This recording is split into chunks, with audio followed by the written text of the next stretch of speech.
Hello and welcome to the Great North Gardener. Here you can find help in starting and creating a garden for your home.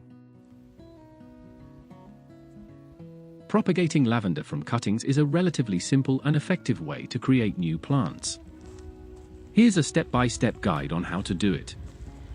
Select a healthy parent plant, choose a mature and healthy lavender plant as the source for your cuttings. The best time to take cuttings is in the spring or early summer. Prepare the cutting, use clean and sharp pruning shears or scissors to cut a 4 to 6 inch long stem from the parent plant.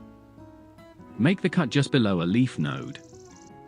Remove lower leaves, strip away the lower leaves from the cutting, leaving only a few leaves at the top. This helps to reduce moisture loss and directs energy towards root development. Optional, you can use rooting hormone. Dip the cut end of the stem into a rooting hormone powder or gel. This step is optional but can increase the chances of successful root development. Plant the cutting, fill small pots or containers with a well-draining and sterile potting mix. Make a hole in the soil with a pencil or similar tool and insert the cutting into the hole. Water the soil thoroughly after planting the cutting. Ensure that the soil is consistently moist but not waterlogged. Put the pots in a location with bright, indirect light. Avoid direct sunlight, as it can be too harsh for the young cuttings.